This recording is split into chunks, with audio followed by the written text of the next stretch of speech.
अस्सलामुअलैकुम class, this is me Ghulam Nabi, your biology teacher.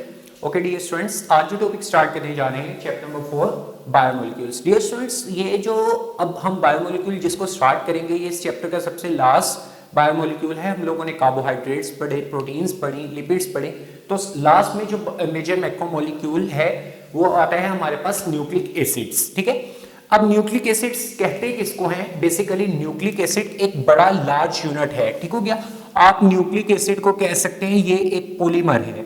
ठीक है, जैसे कार्बोहाइड्रेट में बड़े बड़े पॉलीमर्स थे, प्रोटीन एक बड़ा पॉलीमर था, लिपिड भी एक बड़ा पॉलीमर था, इस तरह न्यूक्लिक एसिड एक बड़ा पॉलीमर है।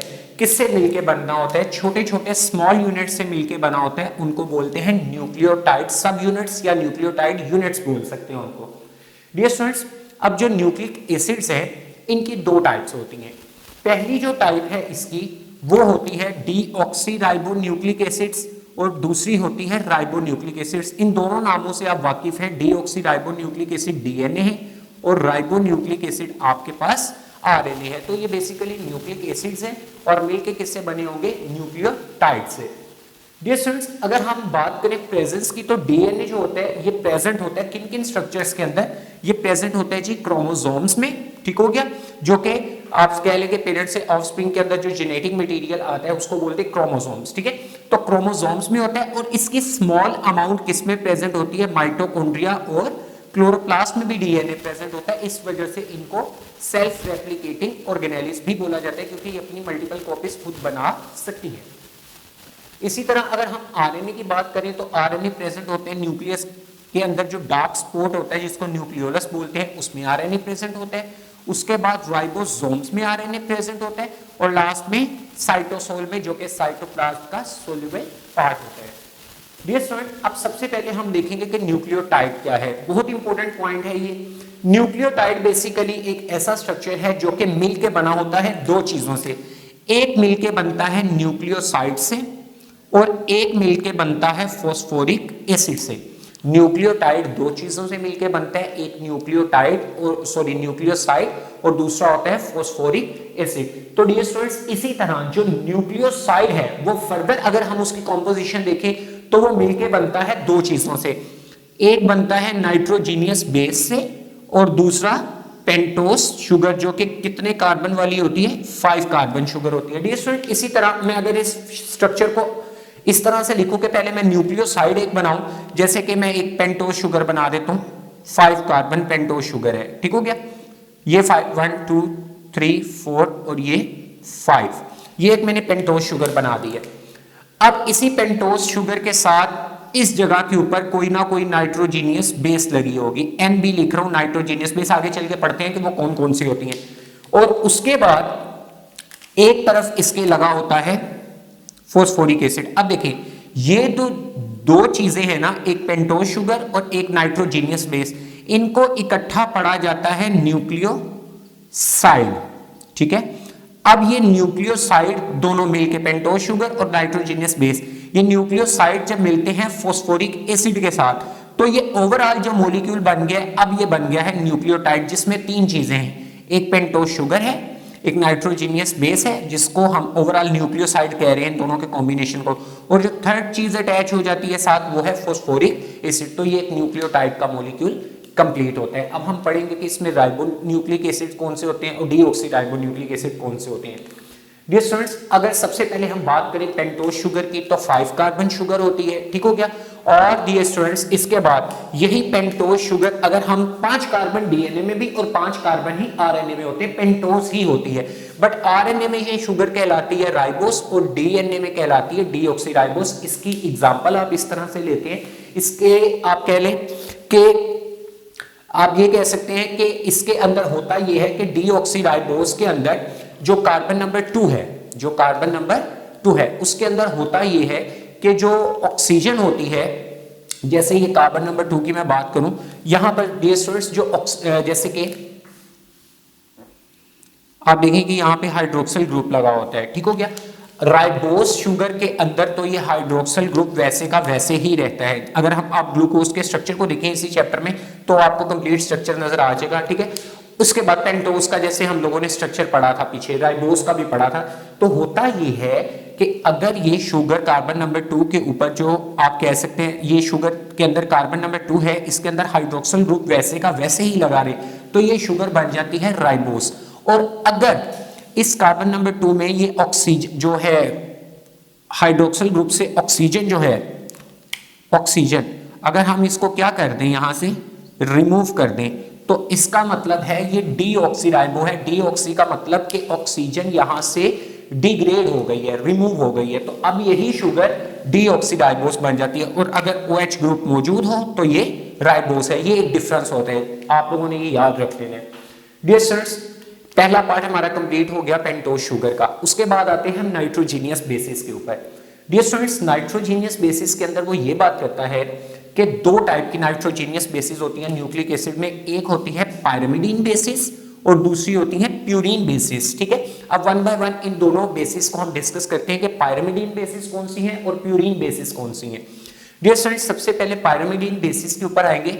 एक चीज याद रखिएगा, ये जो बेसिस होती हैं ये सिंगल रिंग नाइट्रोजीनियस बेस होती है। मतलब कि जैसे ये आपके पास स्ट्रक्चर बना हुआ है शुगर फॉस्फेट और यहाँ पे नाइट्रोजीनियस बेस, तो जो पायरिमिडीन बेसिस होंगी वो सिंगल रिंग होगा, एक ही रिंग बना होगा, जैसे कि आगे चल के डायग्राम में देखते हैं। अब ये जो रिंग्स होती हैं, अब इसकी तीन टाइप्स हैं। एक आ जाती है इसमें साइटोसिन, फिर आ जाती है थायमीन और फिर आ जाती है यूरासिल। तीनों ही बेसिस सिंगल रिंग है। अब डियर स्टूडेंट्स, सबसे पहली जो बेस है उसका नाम है cytosine. Cytosine dear students present होती है डीएनए की बेस में भी और आरएनए में भी साइटोसिन प्रेजेंट होती है। अब देखिए सिंपल सा स्ट्रक्चर है ये। साइटोसिन न्यूक्लियोसाइड कैसे बनेगा? एक पेंटोज शुगर, कार्बन नंबर 5 के साथ लगता है फॉस्फोरिक एसिड या फॉस्फेट ग्रुप और कार्बन नंबर 1 के साथ लगती है बेस। बेस कौन सी? Cytosine base. साइटोसिन बेस, अब देखें, अब ये एक सिंगल रिंग है, ठीक हो गया। अब रिंग स्ट्रक्चर में आपको पता है कि डबल बॉन्ड से भी हम शो करते हैं। ये नाइट्रोजन हम लोगों ने पुट कर दिया, अब यहां पे लगाया डबल बॉन्ड, ठीक है। यहां पे आ गया NH2 ग्रुप ऊपर वाली साइड पे, फिर आ गया हमारे पास यहाँ पे डबल बॉन्ड और ये आ गया आपके पास नाइट्रोजन, ठीक हो गया। और जब डबल बॉन्ड लगा दिया तो मतलब यहाँ पे 4 बॉन्ड्स कंप्लीट हो गए। अब नीचे वाली साइड पर आएंगे तो ये जो रिंग है, ये वाला जो स्ट्रक्चर है, ये वाला कॉर्नर है, ये डबल बॉन्ड ऑक्सीजन के साथ जुड़ा होता है। तो ये जो बेस कंप्लीट हो रही है ये हमारे पास साइटोसिन बेस है। आपने इसकी प्रैक्टिस क्लास भी करनी है इसके स्ट्रक्चर को बनाने के लिए। डियर स्टूडेंट, उसके बाद आ जाता है हमारे पास थायमीन। ये भी पायरिमिडीन बेस है, सिंगल रिंग होगी, तो same 5 carbon sugar phosphate group और इस तरफ लगेगी बेस, और बेस कौन सी? थायमीन। अब थायमीन बेस ये भी सिंगल रिंग है। अब यहां पर देखें जहां से ये रिंग स्टार्ट हो रहा है 6 कॉर्नर रिंग है, यहां पे नाइट्रोजन लग गया, ठीक है, फिर डबल बॉन्ड CH3। उसके बाद डियर स्टूडेंट्स होता ये है डबल बॉन्ड ऑक्सीजन लग गया ऊपर, फिर आ गया डबल बॉन्ड नाइट्रोजन, ठीक हो गया NH। उसके बाद ये रिंग, क्योंकि आपको पता होना चाहिए कि जो डबल रिंग होता है वो वक्फे के बाद लगता है, जैसे यहां पर लगे तो यहां पर नहीं लगेगा, ठीक है। तो फिर इसी तरह ये यहां पर डबल रिंग लग गया। उसके बाद ये स्टूडेंट यहां पर, अब यहां पर क्वेश्चन आता है कि सर क्या यहां पर डबल रिंग लगेगा? तो यहां पर डबल रिंग नहीं लगेगा या डबल बॉन्ड नहीं लगेगा। उसकी रीजन ये है कि ये जो डबल बॉन्ड है ये आपने बाहर वाली साइड पर ऑक्सीजन के साथ ड्रॉ कर दिया हुआ है, जैसे ऊपर किया हुआ है। तो डियर स्टूडेंट ये बेस है आपके पास थायमीन, तो ये जो न्यूक्लियोटाइड पूरा बनेगा इसको थायमीन न्यूक्लियोटाइड बोलेंगे। Dear student, same for that uracil. एक चीज याद रखिएगा, थायमीन जो होता है जैसे साइटोसिन डीएनए आरएनए दोनों में प्रेजेंट है, थायमीन सिर्फ और सिर्फ डीएनए में प्रेजेंट है, जबकि आरएनए के अंदर इस थायमीन की जगह रिप्लेसमेंट हो जाती है एक अलग से नाइट्रोजीनियस बेस की जिसका नाम होता है यूरासिल, और ये सिर्फ आरएनए में। जैसे थायमीन खाली डीएनए में, इस तरह यूरासिल सिर्फ आरएनए के अंदर प्रेजेंट होगा। अब सेम डियर स्टूडेंट्स स्ट्रक्चर आप देख सकते हैं, सब में रिपीटेटिव स्ट्रक्चर्स बार बार आ रहे हैं। अब आप देखें कि यहां पर क्या चीज है, 5 कार्बन शुगर लगा दी, फॉस्फेट ग्रुप और यहाँ पे यूरासिल, ठीक है। सेम फॉर दैट, ये देखें इसी तरह डबल बॉन्ड बने हुए हैं, रिंग के अंदर सिंगल रिंग है और डबल बॉन्ड बने हुए हैं, डबल बॉन्ड है, फिर ऑक्सीजन के साथ डबल बॉन्ड बना हुआ है, ठीक है। यहाँ पे फिर डबल बॉन्ड बना के NH ड्रा कर दिया, और यहाँ पर डबल बॉन्ड इस वजह से नहीं आया क्योंकि बाहर वाली साइड पर ऑक्सीजन के साथ डबल बॉन्ड ऑलरेडी प्रेजेंट है, सिंगल रिंग है। ये थी यूरासिल बेस और पूरा न्यूक्लियोटाइड बना यूरासिल न्यूक्लियोटाइड।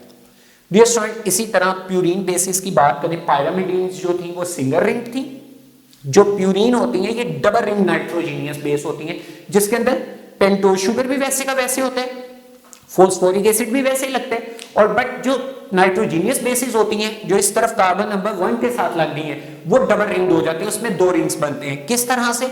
अब ये जो बेसिस है ये डीएनए में भी प्रेजेंट होती हैं और आरएनए, जब हम डीएनए और आरएनए को डिटेल में स्टडी करेंगे नेक्स्ट लेक्चर्स के अंदर, तो उसमें हम देखेंगे कि किस तरह से ये बेसिस उसके अंदर लग रही हैं। अब देखिए 5 कार्बन शुगर फॉस्फेरिक एसिड और यहाँ पे कार्बन नंबर 1 के साथ क्या लगे। अब देखिए यहाँ पे ना 2 टाइप के रिंग्स बने हैं, एक है 5 कार्बन रिंग बनावे, ओ सॉरी एक ये आप कह रहे हैं 5 कॉर्नर रिंग बनावे और एक 6 कॉर्नर रिंग बनावे, ठीक है।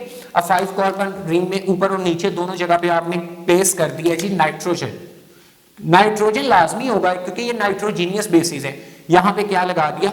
डबल बॉन्ड लगा दिया, ठीक हो गया डियर स्टूडेंट। उसके बाद वो ये बात करता है कि ये देखें यहां पर जब हम लोगों ने दूसरा रिंग ड्रॉ किया तो यहां पे डबल बॉन्ड आ गया, फिर यहां पे डबल बॉन्ड और यहां पे डबल बॉन्ड, ठीक है। ऊपर वाली साइड पे NH2 N और यहां पे भी N ड्रॉ कर दिया। तो इस तरह से आपने इस रिंग्स की प्रैक्टिस लाजमी करनी है। तो ये जो स्ट्रक्चर आपके पास बन गया है, ये देखें यहां पर आपको ये डबल रिंग नजर आ रही है, ये इतना सा स्ट्रक्चर डबल रिंग। तो ये डबल रिंग है जी आपके पास एडेनिन, तो एडेनिन न्यूक्लियोटाइड बन गया। इसी तरह ग्वानिन न्यूक्लियोटाइड किस तरह से बनेगा? 5 कार्बन शुगर पेंटोस, यहाँ पे लग गया फॉस्फेट और यहाँ पे लग गया ग्वानिन नाइट्रोजीनियस बेस। अब ग्वानिन और साइटोसिन के अंदर यहाँ पर आप डिफरेंस देख सकते हैं। ये वाला 5 कॉर्नर रिंग वाला स्ट्रक्चर तो दोनों का क्या है? सेम है, बट यहाँ पर जो ऊपर NH2 लगा हुआ था, यहाँ पर क्या लगा हुआ है? डबल बॉन्ड ऑक्सीजन लग गया। इसी वजह से यहाँ पे डबल बॉन्ड नहीं बनाया क्योंकि डबल बॉन्ड जो है इस कॉर्नर में इस जगह पर ऑक्सीजन के साथ लगा हुआ है और यहाँ पे हमने डबल बॉन्ड इस वजह से बनाया था क्योंकि ऊपर वाली साइड पे सिंगल बॉन्ड NH2 आ रहा है। तो इसी तरह NH लग गया, NH2 देखिए यहाँ पे NH2 ऊपर था, यहाँ पे NH लेकर नीचे आ गया। बाकी किसी किस्म का डिफरेंस नहीं है। यहाँ पे N के साथ H लगा हुआ है, ये NH2 इधर से नीचे आ गया और बस ऑक्सीजन ऊपर लग गया तो एडेनिन कन्वर्ट हो जाती है किसके अंदर? ग्वानिन के अंदर। तो ये बन जाएगा आपके पास ग्वानिन न्यूक्लियोटाइड। तो डियर स्टूडेंट यहाँ पर नाइट्रोजीनियस बेसिस कंप्लीट होती हैं तो आपने इनके स्ट्रक्चर्स की प्रैक्टिस लाजमी कर लेनी है। उसके बाद आ जाता है third part phosphoric acid. Phosphoric acid के अंदर डियर स्टूडेंट वो ये बात करता है कि जो न्यूक्लियोसाइड्स होते हैं वो डेवलप करते हैं Easter linkage with the phosphoric acid and become nucleotides. अगर सिर्फ और सिर्फ इतना स्ट्रक्चर रहे, ठीक हो गया, तो ये 2 चीजें न्यूक्लियोसाइड है। जो थर्ड चीज लगती है फॉस्फोरिक एसिड, वो जाकर कंप्लीट करती है न्यूक्लियोसाइड को न्यूक्लियोटाइड के अंदर। तो वो कहता है कि जब यही न्यूक्लियोसाइड जो इसके दरमियान में लिंक बनता है उसको बोलते हैं ईस्टर लिंकेज। क्या बोलते हैं? ईस्टर लिंकेज, जो कि फॉस्फेट और ऑक्सीजन के दरमियान में होता है, इसको बोलते हैं ईस्टर लिंकेज। तो यहां पर वो यही बात करते हैं कि न्यूक्लियोसाइड जो है वो ईस्टर लिंकेज डेवलप करते हैं किसके दरमियान में? फॉस्फोरिक एसिड के दरमियान में, ठीक हो गया। और कौन करते हैं? न्यूक्लियोसाइड। ये दोनों मिलकर ईस्टर लिंकेज डेवलप कर रहे हैं किसके साथ? फॉस्फोरिक एसिड के साथ, और ये बन जाता है कंप्लीट न्यूक्लियोटाइड। अब ईस्टर लिंकेज के अंदर वो ये बात करता है कि जो फॉस्फोरिक एसिड होता है वो कार्बन नंबर 5 के साथ अटैच होता है। कार्बन नंबर 1 के साथ तो नाइट्रोजीनियस बेस अटैच है, आप किसी भी स्ट्रक्चर में देख सकते हैं, जबकि कार्बन नंबर जो 5 होता है, ये कार्बन नंबर 5 है, इसके साथ जो है ईस्टर लिंकेज डेवलप होता है फॉस्फोरिक एसिड का। उसके बाद ये स्टूडेंट वो ये बात लास्ट पॉइंट रह गया कि जो backbone of structure of nucleic acid, ठीक है। अब जो इस न्यूक्लिक एसिड के स्ट्रक्चर की जो बैकबोन होती है ना, बेसिकली जिस तरह हमें हमारी रीढ़ की हड्डी सपोर्ट कर रही होती है, इसी तरह न्यूक्लिक एसिड को स्ट्रक्चर को सपोर्ट करने के लिए 2 चीजें होती हैं, एक शुगर और दूसरा फॉस्फेट। जैसे ये शुगर है, पेंटोस शुगर, और ये फॉस्फेट, ये दोनों स्ट्रक्चर मिलके न्यूक्लिक एसिड की बैकबोन बना रहे होते हैं, उसको सपोर्ट कर रहे होते हैं। और फिर अलग से जो नाइट्रोजीनियस बेस लगती हैं वो न्यूक्लिक एसिड्स की क्लासिफिकेशन करती हैं कि वेदर वो डीएनए होगा, वेदर वो आरएनए या कोई और मॉलिक्यूल होगा। प्रीवियस लेक्चर में हम लोगों ने न्यूक्लिक एसिड्स को पढ़ा, उसके अंदर हमने उसके कंपोनेंट्स पढ़े, न्यूक्लियोटाइड्स के कंपोनेंट्स पढ़े कि किस तरह से न्यूक्लियोसाइड, न्यूक्लियोटाइड, पेंटोस शुगर पढ़ी, नाइट्रोजीनियस बेसिस पढ़ी और फॉस्फेट ग्रुप पढ़ा। ये स्टूडेंट्स आज का टॉपिक उसी से रिलेट करता है हमारा, that is formation of phosphodiester bond. Dear student, ester bond हम पीछे पढ़ के आ चुके हैं कि जब एक न्यूक्लियोसाइड यानी कि शुगर और नाइट्रोजीनियस बेस के साथ फॉस्फेट लगता है तो जो दरमियान में बॉन्ड बनता है, इस बॉन्ड का नाम होता है ईस्टर बॉन्ड। क्या नाम होता है? Ester bond. अब डियर स्टूडेंट्स, ईस्टर बॉन्ड जैसे फॉस्फेट और ऑक्सीजन के दरमियान में बन रहा है, तो डियर स्टूडेंट इसी तरह से वो ये बात करता है कि अब इसी नाम से रिलेट हम फॉस्फोडाइएस्टर बॉन्ड किस तरह से बनाते हैं उसको हम देखेंगे। तो सबसे पहला पॉइंट डिस्कस करता है इन वन न्यूक्लियोटाइड। एक न्यूक्लियोटाइड में ऐसा होता है कि जो फॉस्फोरिक एसिड होता है वो ईस्टर लिंकेज बनाता है carbon number 5 of pentose sugar. ये कार्बन नंबर 5 पेंटोज शुगर का उसके कार्बन नंबर 5 के साथ जो फॉस्फेट बॉन्ड बनाता है उसको ईस्टर बॉन्ड कहते हैं। ये इस पॉइंट का मतलब है यहां पर जो हम लोगों ने देख लिया। अब उसके बाद वो कहते हैं this phosphoric acid develops an other ester bond at carbon number 3 of pentose sugar of an other nucleotide. ये बहुत इंपॉर्टेंट पॉइंट है कि वो ये बात करता है कि अब जो फॉस्फोरिक एसिड होता है ना, ये जैसे ये P, ये सारे का सारा फॉस्फोरिक एसिड है। अब वो कहते हैं H3PO4 भी जिसको बोलते हैं। अब वो कहते हैं कि ये जो फॉस्फोरिक एसिड होता है ना, ये क्या करता है कि ये ईस्टर बॉन्ड बनाता है carbon number 3 of pentose sugar of an other nucleotide. इसका मतलब क्या है, अब यहां पर देखें, एक बॉन्ड बना दिया, ईस्टर बॉन्ड बना फॉस्फेट का कार्बन नंबर 5 के साथ। इसी तरह ये फॉस्फोरिक एसिड इसी कार्बन के, इसी पेंटोज शुगर के कार्बन नंबर 3 के साथ भी बॉन्ड बना रहे हैं। तो ये जो बॉन्ड बनेगा ना, ये बनेगा फॉस्फोरिक एसिड। अब किस तरह से, अब आप लोगों ने यहां पर देखने, लेट्स सपोज ये हमारे पास एक न्यूक्लियोटाइड है, ठीक हो गया। अब ये सिंगल रिंग्ड है, तो ये है आपके पास साइटोसिन और ये है आपके पास एडेनिन। अच्छा डियर स्टूडेंट्स, होता क्या है, ये तो आपके पास ईस्टर बॉन्ड बन गया। अब ये हमारे पास दूसरी बेस है जिसका नाम एडेनिन है, उसके भी कार्बन नंबर 5 के साथ क्या बन गया, ईस्टर बॉन्ड बन गया। अब देखें, होता ये है कि ये जो फॉस्फेट ग्रुप है या ये जो ईस्टर बॉन्ड बन रहे हैं, अब किन दो के दरमियान में बन रहे हैं, ये एक न्यूक्लियोटाइड है और ये दूसरा न्यूक्लियोटाइड है। वो कहता है phosphoric acid develops an other ester bond at carbon number 3 of an other nucleotide.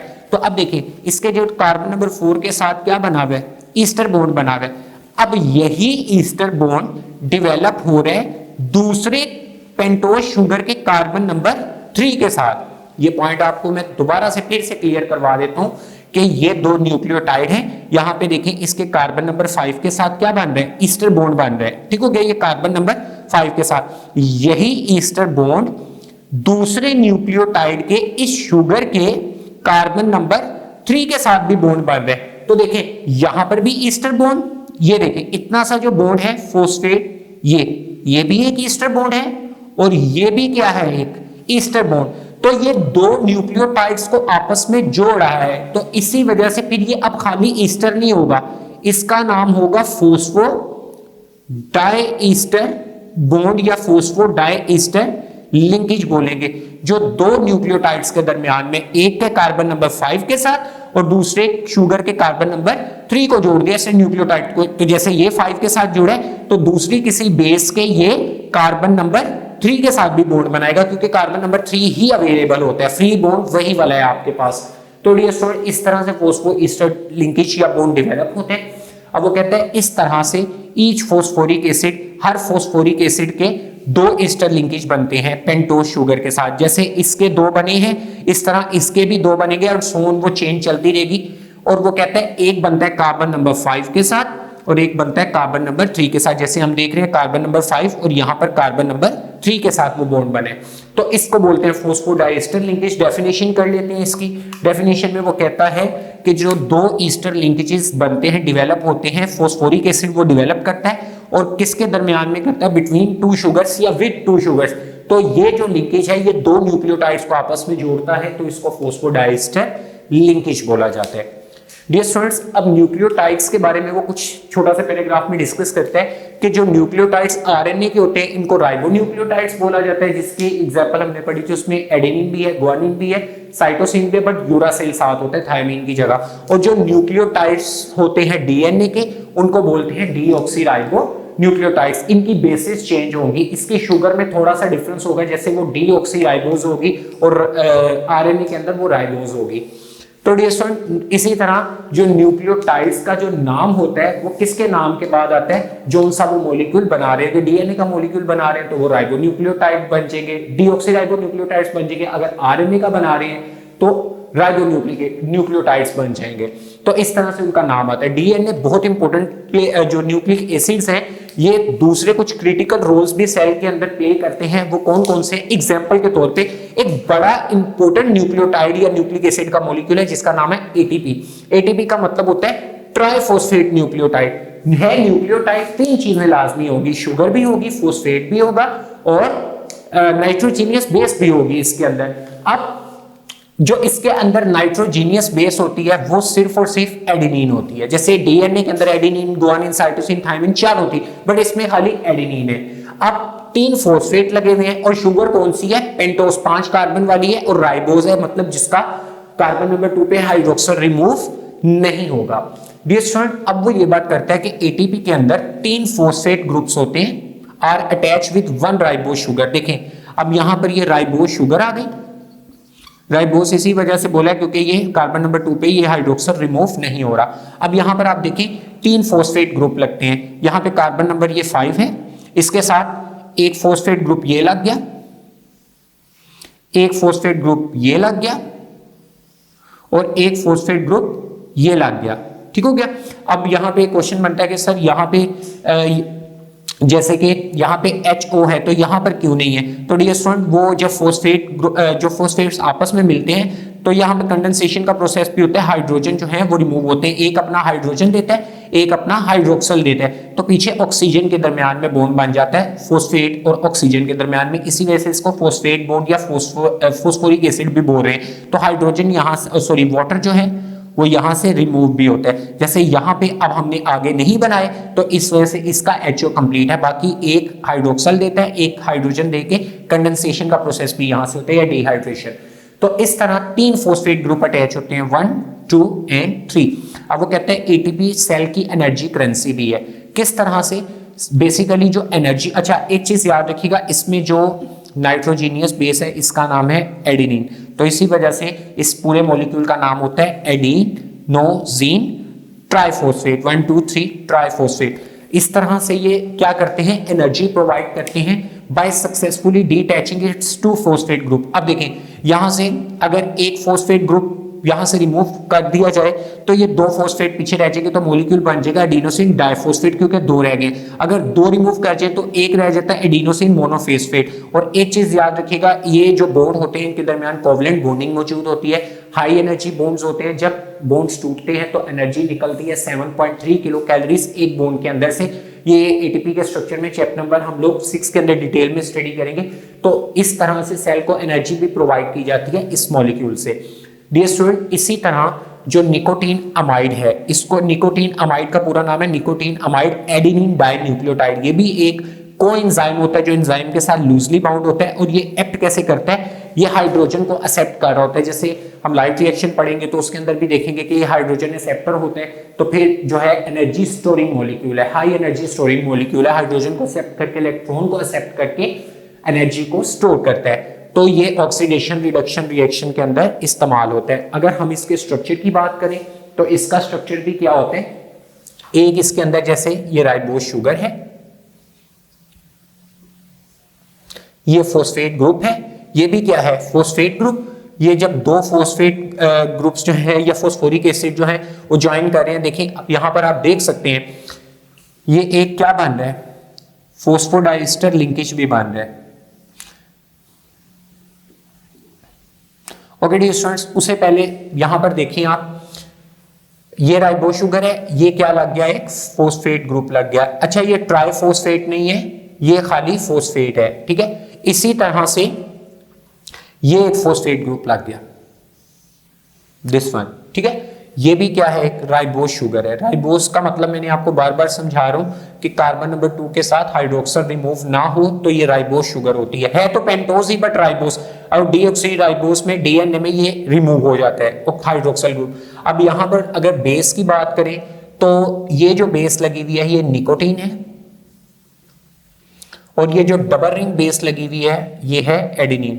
तो जब ये मॉलिक्यूल कंप्लीट होता है तो ये बन जाता है NAD, कोएंजाइम बन जाता है जिसका पूरा नाम क्या है? निकोटीन अमाइड एडेनिन और डाइन्यूक्लियोटाइड। इस वजह से इसको बोल रहे हैं क्योंकि निकोटीन अमाइड एडेनिन डाइन्यूक्लियोटाइड। ठीक हो गया, क्योंकि ये 2 न्यूक्लियोटाइड्स को आपस में अटैच कर रहे हैं। तो इस तरह से इसका नाम बन गया nicotine amide adenine dinucleotides, दो न्यूक्लियोटाइड्स को अटैच कर रहा है और देखिए दो न्यूक्लियोटाइड्स को अटैच कर रहा है तो दरमियान में जो बॉन्ड बनेगा वो बनेगा फॉस्फो डाई ईस्टर लिंकेज। तो डियर स्टूडेंट ये एक छोटा सा स्ट्रक्चर था और ये बस आपको बताने का मकसद इस टॉपिक के अंदर ये है कि फॉस्फोडाइएस्टर बॉन्ड किस तरह से बनता है।